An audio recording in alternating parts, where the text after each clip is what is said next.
A paz do Senhor, meus irmãos, nós terminamos já a parte do mundo religioso do Novo Testamento. Agora nós vamos ter aqui uma visão geral e bem rápida sobre os evangelhos.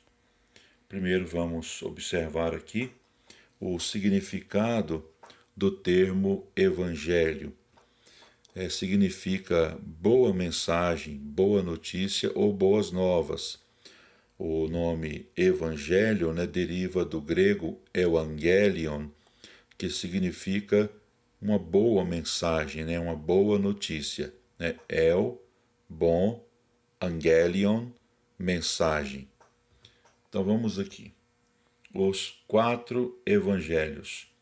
Nós temos 4 evangelhos no Novo Testamento, sendo eles Mateus, Marcos, Lucas e João, e com certeza esses 4 evangelhos são os livros bíblicos mais lidos e mais estudados de toda a Bíblia. Na Bíblia consta 4 evangelhos, tendo em vista que nos tempos do Novo Testamento havia 4 classes de pessoas: os judeus, os romanos, os gregos e os cristãos.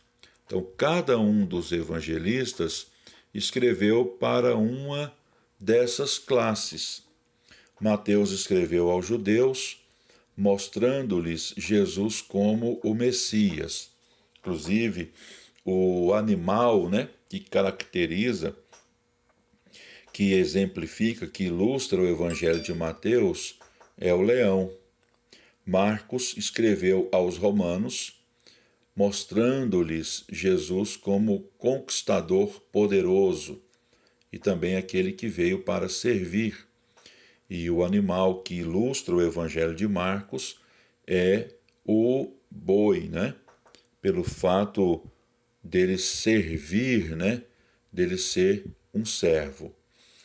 Lucas escreveu aos gregos, mostrando-lhes Jesus como o homem perfeito. Então a figura que ilustra Lucas é o rosto de homem, E João escreveu aos cristãos, mostrando-lhes como Jesus como o Filho de Deus. E o animal que ilustra o evangelho de João é a águia, devido ao fato dela voar, nas mais altas alturas, nas maiores alturas.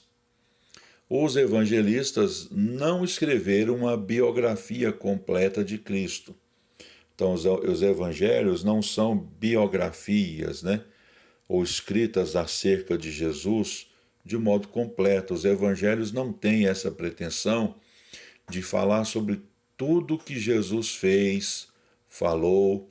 O próprio evangelista João, lá no final do seu evangelho, ele fala sobre isso, que ele não escreveu sobre tudo acerca de Jesus, não escreveu sobre todas as suas curas e sobre suas obras. Então, os evangelistas não tiveram essa intenção de fazer uma biografia completa sobre Jesus. Os 3 primeiros evangelhos, Mateus, Marcos e Lucas, são conhecidos como evangelhos sinóticos, porque fornecem uma sinopse, uma vista geral, são vistos sob o mesmo ponto de vista dos mesmos acontecimentos. Então, os evangelhos sinóticos foram escritos na seguinte ordem cronológica. Marcos foi escrito primeiro, Mateus e Lucas. Essa é a sequência cronológica. Nas Bíblias, na Bíblia, a ordem é Mateus, Marcos e Lucas, mas cronologicamente, ordem cronológica de escrita é Marcos, Mateus e Lucas. O Evangelho de João foi o último a ter sido escrito dos 4 evangelhos.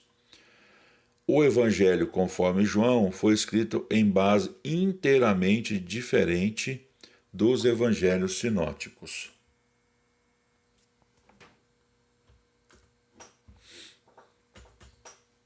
Os evangelhos como obras literárias. O cristianismo existe devido à pessoa e obra de Jesus Cristo seu fundador. As crônicas autênticas da vida de Jesus estão somente nos 4 evangelhos: Mateus, Marcos, Lucas e João, ou considerados, de forma cronológica, Marcos, Mateus, Lucas e João, que desde o mais primitivo período são considerados canônicos pela cristandade. Embora haja outros evangelhos, eles são considerados apócrifos. Eles são geralmente de data tardia e não merecem confiança. Contém relatos que são repetições dos canônicos e muitos acréscimos que são fantasias e lendas. Alguns foram escritos para apoiar ideias de alguma seita ou de uma corrente anticristã. Taciano, cristão sírio, no ano 170 d.C., que idealizou a primeira harmonia dos evangelhos, usou apenas os 4, embora tivesse conhecido outros. Irineu, bispo de Leão e Viena, 180 d.C., defendia vigorosamente a veracidade dos evangelhos canônicos. Só estes evangelhos são verdadeiros e dignos de confiança, dizia Irineu, quer na base da evidência interna, quer da externa. Estas obras mantêm-se indubitavelmente por si próprias na sua classe. Neste estudo, trataremos os 4 evangelhos como obras separadas, de autores diferentes para 4 diferentes grupos de destinatários. Consideraremos cada evangelho separadamente e os analisaremos no seu contexto histórico e literário para averiguar qual é a sua forma particular. Apresentaremos cada um por sua ordem, com uma breve introdução e com uma análise do seu conteúdo. Então, na próxima aula, já entraremos no estudo propriamente dos evangelhos e falaremos sobre o evangelho conforme Mateus. Deus abençoe os irmãos. Muito obrigado pela atenção de cada um de vocês.